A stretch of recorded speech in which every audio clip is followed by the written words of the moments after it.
দাদা, কামব্যাক তো একটা হইয়া গেল। কি রে, হাসু আপায় আবার কামব্যাক করলো নাকি?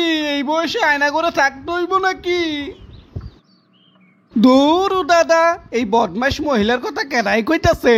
আমি কইতাছি only one star, black star, একমাত্র বাংলাদেশের সুপার হিরো হিরো আলমের কথা। আরে কিভাবে কামব্যাক করলো রে? এখন তো কোনো নির্বাচন নাই খা, নাকি বরবাদ সিনেমার সুপার হিরো ছিল আঙ্গ হিরো আলম? আরে দাদা, নির্বাচন, গান, সিনেমার দিন শেষ, হিরো আলম নতুন কিছু দিয়া কামব্যাক করছে।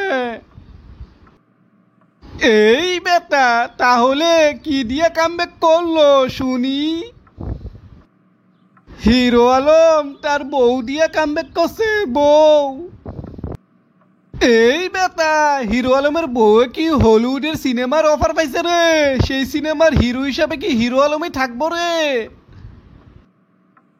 দূর দাদা, হিরো আলম আলোচনায় আইছে বউ তালাক দিয়া সংবাদ সম্মেলন কইরা বউরে তালাক দিছে, তালাক। কারণ হিসাবে কি বলছে জানো?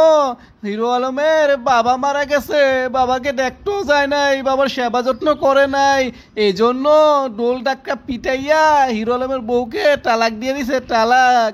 মজার ব্যাপার জানো কি দাদা? হিরো আলমের বউ আবার কইতাছে হিরো আলম আমাকে তালাক দিছে লুচ্চামি করার লাগিয়া, লুচ্চামি পরকিয়া করার লাগিয়া, ওইটা নাকি দেখতে লাইছে। এই জন্য দেখছনি জামাই বউ মিল্লা আবার আলোচনা হওয়ার লাগিয়া কি শুরু করে দিছে, বাপ মরা লইও কাহিনী লাগাই দিছে দাদা। তোরা যেমন বদমাস, তখন সেলিব্রিটিরা আরো বেশি বদমাস। সর, এসব কথা বাদ দে।